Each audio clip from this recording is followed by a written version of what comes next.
Hey guys, I want to thank you and welcome to another episode of MacMan Talks. So, in this episode, we're going to cover women in esports. It's going to cover three different topics: why is there a lack of females? How can we change that? And someone against and for women's leagues. All right, let's hop in. So, why is there a lack of females? Typically, it's seen as there's a lack of role models. Esports, it is typically a male-dominated activity. The management, the players, they're more often than not, they're all males. So right there, that just goes to show you that lack of females in the organizations hurts. There's a fear of sexism. Again, the players themselves, they are kind of afraid that if they play, they're going to be targeted specifically because they are female. Again, that's an issue. They're going to be judged at higher standard than men. For example, if they do a one-on-one, a 1v1, the female loses, she's going to be judged higher than if the male lost to the female.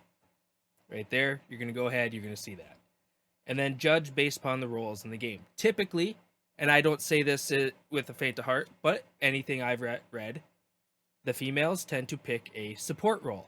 That doesn't mean that they enjoy playing the support role. It might just be their best role that they picked up. Or they just have someone that is really, really good on attack. And they're like, you know what?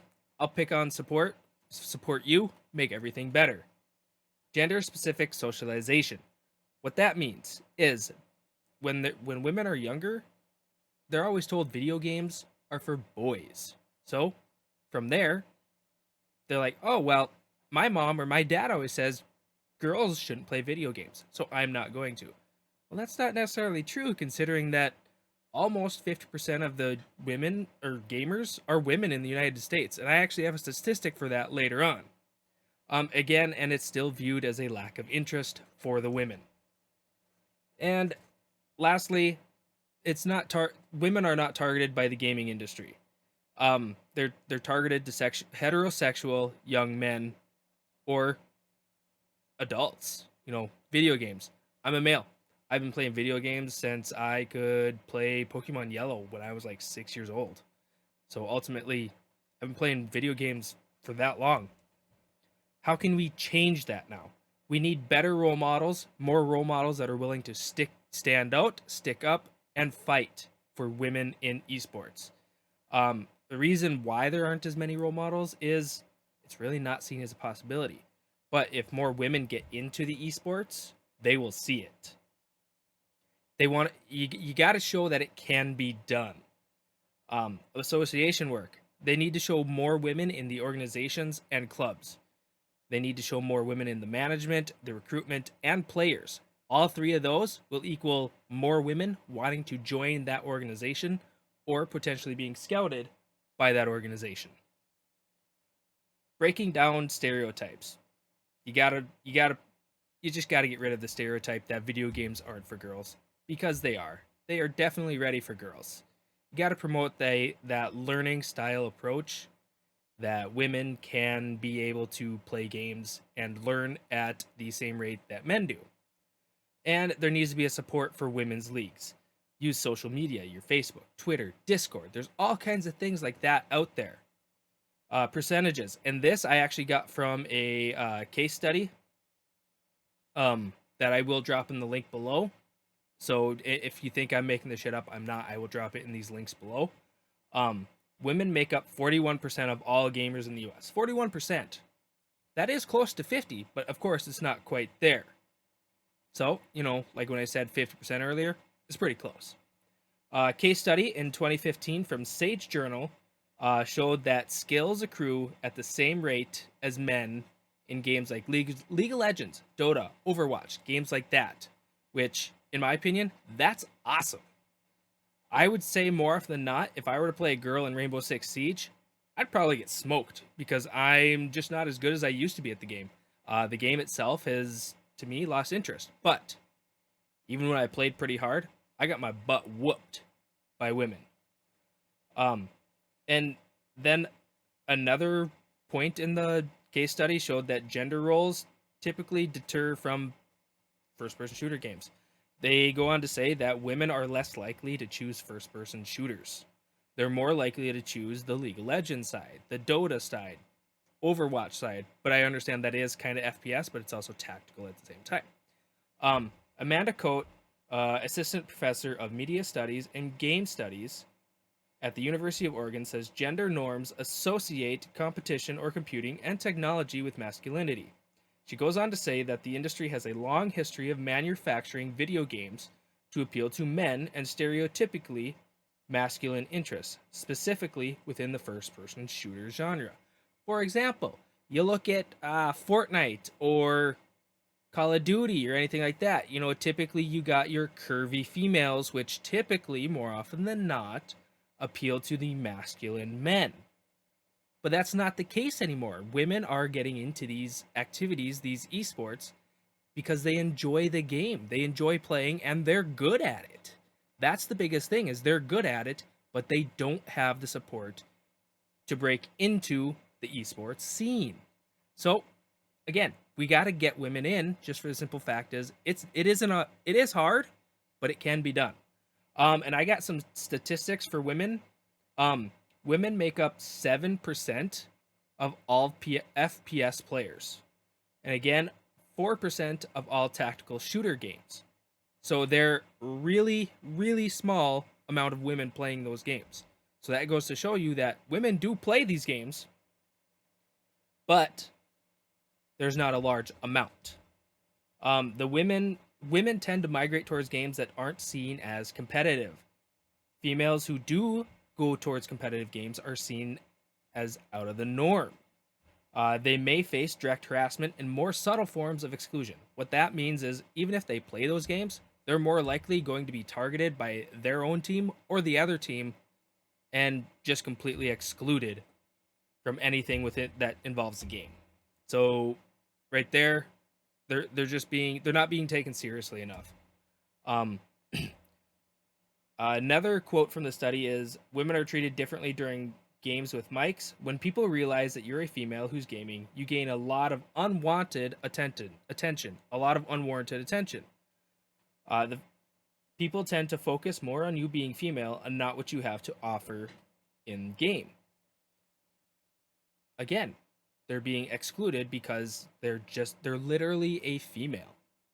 Like, they might be the best player in the world, but they're being excluded by the rest of their team because they're just female. That doesn't make any sense. To me, if I were an esport director or recruiter or manager or organization owner, I want the best players on my team. If 4 people I sign are females and one's a male, obviously I put together the best team that I can because I want to win. As an organization owner and for example, we'll use Counterstrike as a Counterstrike manager. I want to win. I don't want to settle for we made it to the dream hack. It's fine. We're gonna do good. No, I want to win. So I want to put the best well-rounded roster that I can put together to win it. And now, last but not least, we're gonna get into one particular person who's against it and one person who is for females in esports. The one against it, it's been all over the news lately. It is the CSGO commentator, Semler, who is against it. He sees it as a discrimination and toxicity towards men. And he was also making sarcastic tweets that there should be men-only tournaments. I don't think that's right, just because the vast majority of teams are made up of men. So right there, he's kind of already talking about his one point that he wants men-only tournaments. The vast majority of teams are only made up of men. Boom. And I don't really see how it's discrimination and toxicity against men because, first off, they're not creating a job for these men. They're creating organizations and parts of organizations for these women, which are helping them break into the esports scene, which I will talk about later from an interview. I didn't do the interview that someone did with a Counter-Strike and Valorant player. So, yeah.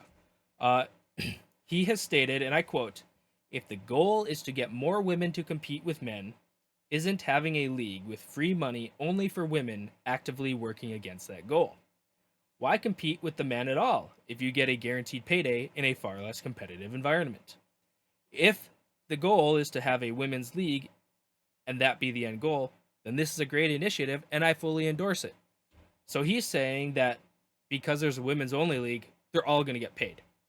That they're automatically getting paid in a less competitive environment. I actually disagree with that because I would say women are some of the most competitive people I know in my life. Like, for example, my wife, she's extremely competitive. Extremely competitive. And there's nothing wrong with that. I absolutely love it.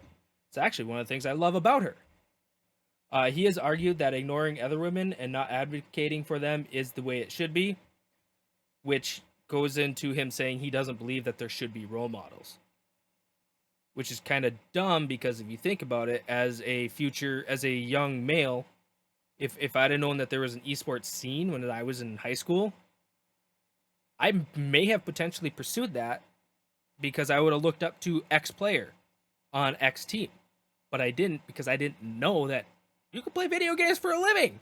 I had no clue that you could do that. So, here we are. And again, he just made more sarcastic tweets and bullheadedness. So my disagreement on that is having a women's only league can help develop a few things. You can get more pro players, you get a larger broadcast talent, more production crews, businesses, and more opportunities for organizations to branch out. Get, for example, 2 teams into a invite-only tournament or a open, and boom, you got a women's team, you got a mixed team, and you got a men's team. There you go. We're already there. All right. The next one is a female that is for women's only esports leagues. It is from Michaela Lintrup, who is a professional Valorant player. She has been in the esports scene for 8 years. She's currently a G2 team member for the Valorant team. And this is what she says. She loves the competition in an FPS game because it is just unmatchable for me. I just love it. So right there goes to show that she is ultra competitive. So anything that Semler says, she's already disproven. She is part of G2's first all-women team for Valorant. And another reason why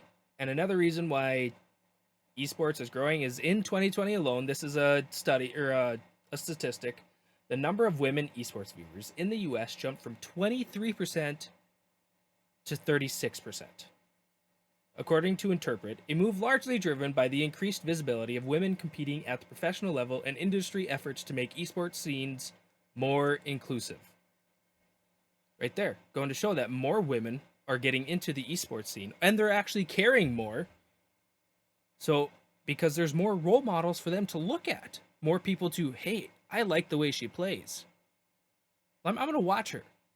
Does she have a Twitch or does she have a Facebook or a YouTube? Where can I catch highlights of her? And boom, now she's learning from this other female, which is great. Which led Valorant to create 2 different leagues for women and non-binary players. They have Game Changers and Champions Tour.